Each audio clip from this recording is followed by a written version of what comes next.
Si je pouvais revenir en arrière, si je pouvais m'asseoir en face de Carida à 20 ans, je crois que je ne lui dirais pas hein, « Tu vas éviter toutes les erreurs ». Parce que certaines erreurs étaient nécessaires. Certaines douleurs m'ont appris des choses que personne ne m'avait expliquées. Mais je lui dirais « Prépare-toi ». Prépare-toi à entendre beaucoup de phrases qu'on va te présenter comme des vérités.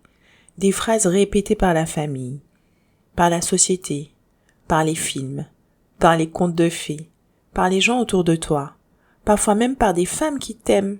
Des phrases comme « C'est la vie »,« Avoir des enfants, c'est que du bonheur »,« Une mère doit se sacrifier »,« Que vont dire les gens ?»« Si c'est le bon, ce sera facile »,« Laisse couler, ne fais pas d'histoire »,« Tu es trop sensible », les autres ils y arrivent pourtant.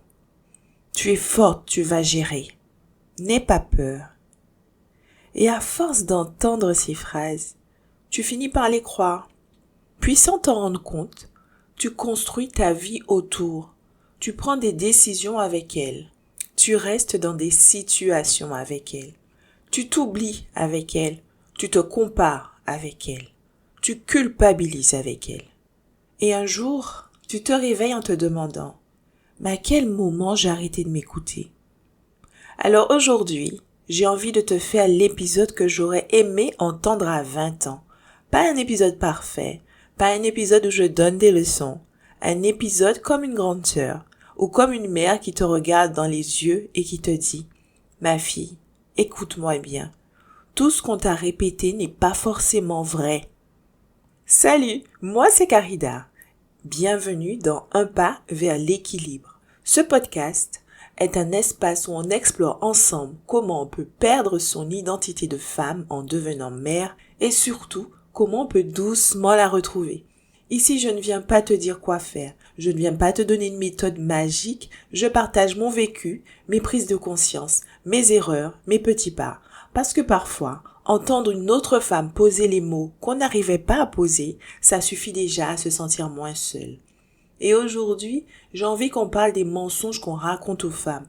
Pas forcément des mensonges dits avec méchanceté, parfois ce sont des phrases dites avec de bonnes intentions. Des phrases transmises de génération en génération, des phrases qu'on répète parce qu'on les a entendues avant nous. Mais une phrase peut être répétée 1000 fois et rester fausse. Alors aujourd'hui, on va les regarder ensemble. Pas pour accuser, pas pour rester dans la colère, mais pour reprendre notre pouvoir. Parce qu'une femme qui commence à questionner ce qu'on lui a appris, commence déjà à redevenir libre. On croit souvent que ce sont seulement les grands événements qui changent notre vie. Une séparation, une naissance, une perte, un déménagement, un nouveau travail. Mais parfois, ce qui façonne le plus notre vie, ce sont les petites phrases, celles qu'on entend très tôt, celles qu'on ne remet même pas en question, celles qui deviennent presque des règles invisibles. Ne réponds pas, supporte, sois gentille, ne sois pas trop exigeante, pense aux autres avant toi, fais attention à ton image. Une femme doit tenir sa maison, une mère doit tout donner. Et quand tu entends ça, encore et encore, tu finis par croire que c'est ça, être une bonne femme, une bonne mère, une bonne épouse, une bonne fille, une bonne personne. Alors tu t'adaptes, tu encaisses, tu souris, tu fais comme si ça allait. Et parfois tu ne sais même plus si tu as vraiment choisi ta vie ou tu as simplement suivi un scénario écrit avant toi. C'est pour ça que cet épisode est important. Parce qu'avant de construire une vie alignée, il faut parfois commencer par désapprendre. Désapprendre les phrases qui t'ont fermé, désapprendre les croyances qui t'ont fait culpabiliser, désapprendre les modèles qui ne respectent ni ton corps, ni ton rythme, ni ton âme. Et aujourd'hui, je vais parler à Carida de 20 ans. Mais peut-être qu'en m'écoutant, tu entendras aussi quelque chose pour toi. On va te dire qu'avoir des enfants, c'est que du bonheur. Et tu vas y croire. Parce que tu vas les aimer d'un amour que tu n'imagines même pas aujourd'hui. Le jour où ils naîtront, tu comprendras enfin ce qu'on appelle l'amour inconditionnel. Mais écoute-moi bien, la vérité, c'est que le bonheur et la difficulté peuvent exister en même temps. Tu peux aimer tes enfants plus que tout et parfois être épuisé. Tu peux avoir besoin de 5 minutes de silence. Tu peux pleurer dans ta voiture avant de rentrer à la maison. Tu peux te sentir dépassé. Tu peux parfois regretter ta liberté d'avant, sans jamais regretter tes enfants. Et ça, personne n'ose vraiment le dire, parce qu'on a peur d'être jugé. Alors beaucoup de mères souffrent en silence. Elles pensent être les seules, alors qu'elles sont des milliers. Le jour où tu deviendras maman, ne culpabilise jamais d'être fatiguée. Tu n'es pas une mauvaise mère, tu es simplement une mère humaine. On va aussi te dire qu'une bonne mère pense toujours à ses enfants avant elle, que leurs besoins passent avant les siens, toujours. Et pendant longtemps, tu vas croire que s'oublier est une preuve d'amour. Mais laisse-moi te dire quelque chose. Le sacrifice peut être nécessaire pendant un temps, une période, une maladie, une naissance, un moment difficile, mais il ne doit jamais devenir ton identité. Parce qu'une femme qui s'oublie pendant des années finit souvent par ne plus savoir qui elle est. Et un jour, ses enfants quittent la maison et elle se retrouve face à une inconnue dans le miroir. Prends soin de tes enfants, mais prends aussi soin de toi. Parce qu'un enfant n'apprend pas seulement avec ce qu'on lui dit, il apprend surtout avec ce qu'il voit. Si tes enfants te voient t'aimer, te respecter, poser des limites, prendre soin de toi, ils comprendront que leur propre bien-être compte aussi. Le plus beau cadeau que tu puisses leur faire, ce n'est pas de tout donner, c'est de leur montrer qu'on peut aimer les autres sans s'abandonner soi-même. Celui-là, j'aimerais vraiment que tu ne le crois jamais. Tu regarderas autour de toi, tu verras des femmes qui semblent tout gérer. Une belle maison, des enfants impeccables, une carrière, du sport, un couple heureux, des vacances, toujours le sourire. Et tu te demanderas, pourquoi elles y arrivent et pas moi? Alors écoute-moi. Tu compares souvent les coulisses de ta vie à la vitrine des autres. Tu ignores leurs difficultés, leurs blessures, leurs nuits blanches, leurs aides, leurs histoires, leur santé, leurs moyens, leurs privilèges, leurs renoncements. Tu peux t'inspirer d'une femme qui est déjà au point B du chemin que tu veux emprunter, mais ne te compare jamais à elle, parce que chacun fait comme il peut, avec les outils qu'il possède, et tout le monde ne reçoit pas la même boîte à outils au départ. Certains grandissent entourés, d'autres doivent tout apprendre seuls. Certains ont du temps, d'autres non. Certains ont un partenaire qui partage la charge, d'autres portent presque tout. La réussite, ce n'est pas une définition universelle, c'est une définition personnelle. Alors arrête de courir après la vie des autres, construis la tienne, à ton rythme, avec tes valeurs. Et souviens-toi toujours de cette phrase. La seule femme à laquelle tu peux te comparer, c'est celle que tu étais hier. Il y a une question qui va te faire perdre beaucoup de temps. Que vont penser les gens? Tu vas parfois te taire, renoncer, rester, attendre, simplement parce que tu auras peur du regard des autres. Tu auras peur qu'on te juge, qu'on dise que tu es égoïste, trop ambitieuse, trop sensible, pas assez présente, pas assez patiente, pas assez tout. Puis un jour, tu comprendras quelque chose. Les gens parlent. Ils parlent quand tu réussis, ils parlent quand tu échoues, ils parlent quand tu restes, ils parlent quand tu pars, ils parlent quand tu changes. Et ils parlent aussi quand tu ne changes pas. Alors écoute-moi bien. Ne construis jamais une vie pour faire taire des personnes qui n'en vivront jamais les conséquences.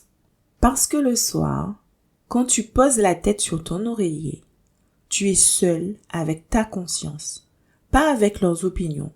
Choisis une vie que tu pourras regarder avec paix, pas une vie applaudie par tout le monde.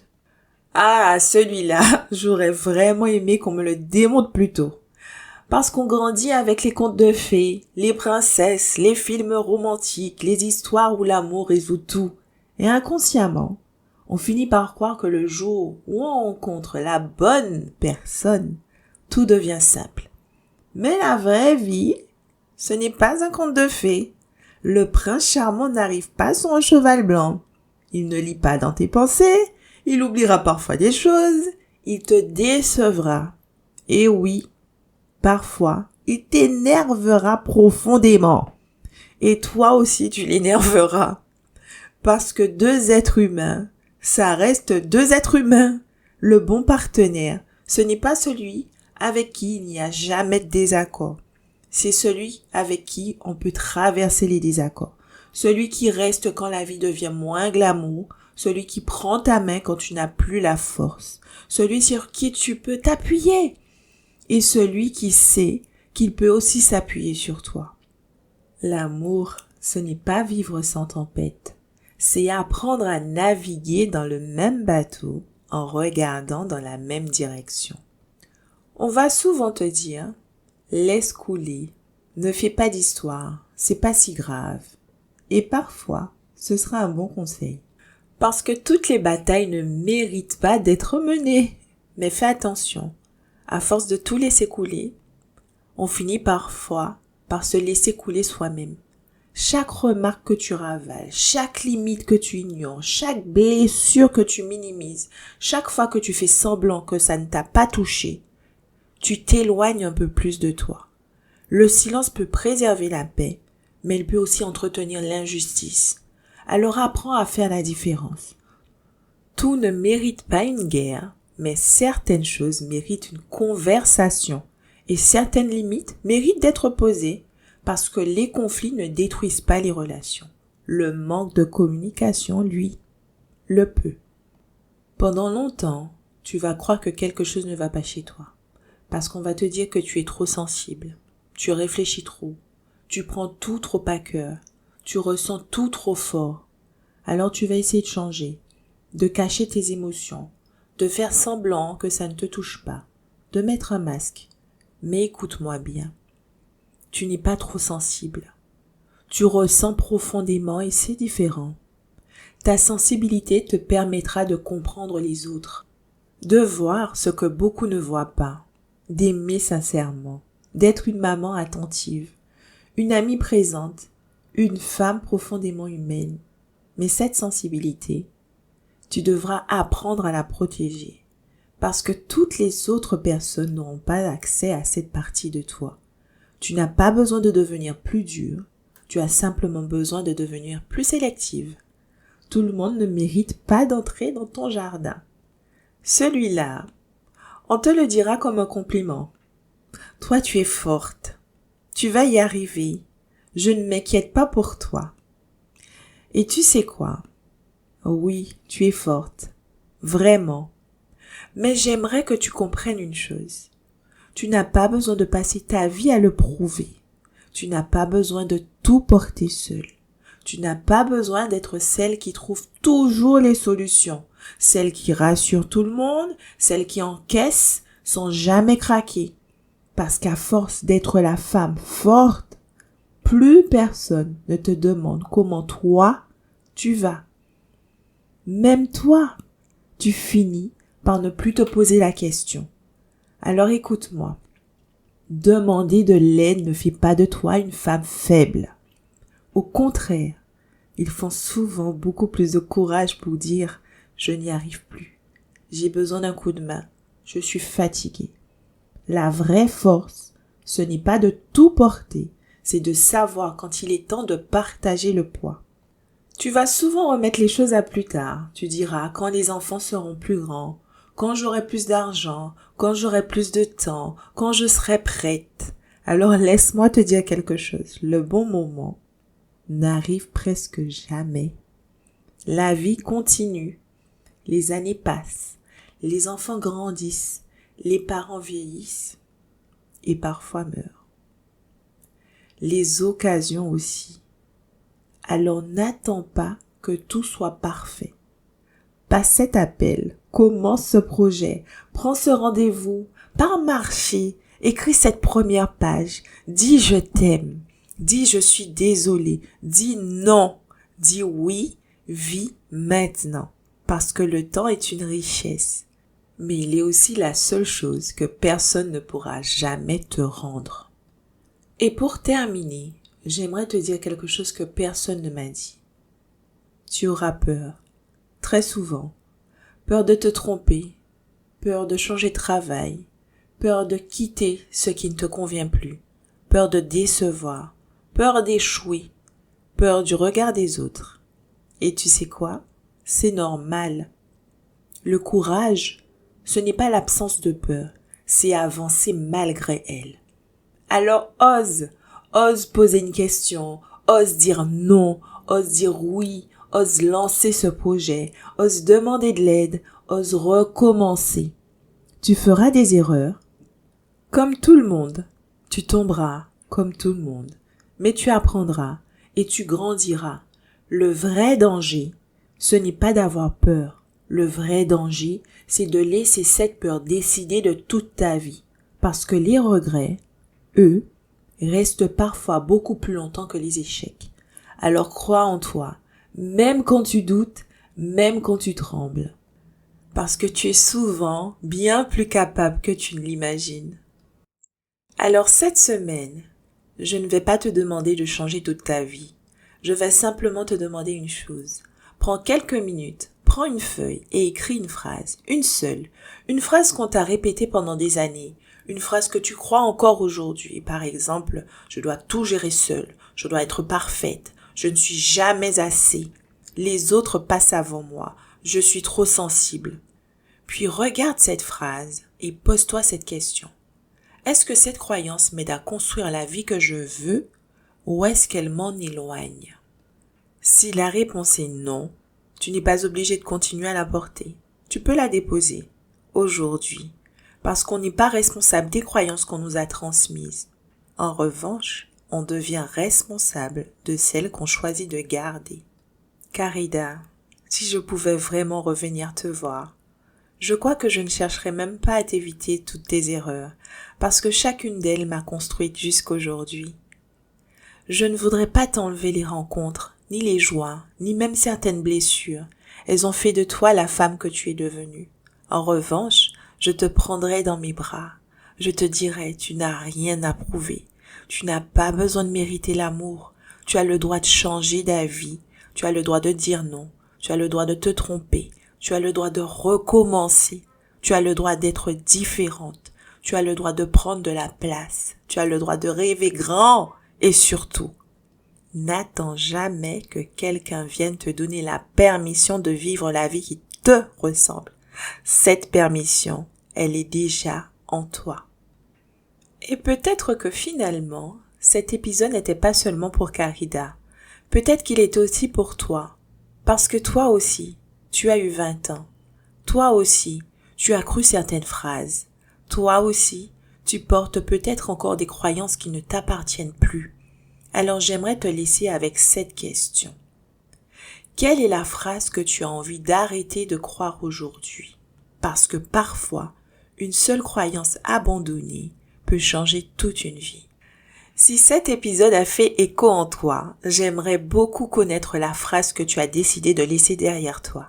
Tu peux venir la partager dans le cercle. C'est un espace gratuit où on échange entre femmes, sans jugement, sans masque, avec beaucoup de bienveillance, parce qu'on avance toujours plus loin quand on avance ensemble. Le lien est dans la description de l'épisode, je serai heureuse de t'y retrouver. Merci d'avoir partagé ce moment avec moi. Si cet épisode t'a touché, je pense qu'il touchera sûrement une autre femme, peut-être une amie, peut-être une sœur, peut-être ta fille, peut-être même ta maman. Alors partage-le, parce qu'il y a parfois des paroles qu'on aurait aimé entendre à 20 ans, mais qu'il n'est jamais trop tard pour recevoir. Prends soin de toi, sois la meilleure amie de ton âme et souviens-toi. On ne naît pas aligné, on le devient. Une prise de conscience, un choix, un pas à la fois. Je te retrouve la semaine prochaine pour un pas de plus vers ton équilibre. Sois la meilleure amie de ton âme. Belle Bossy créée.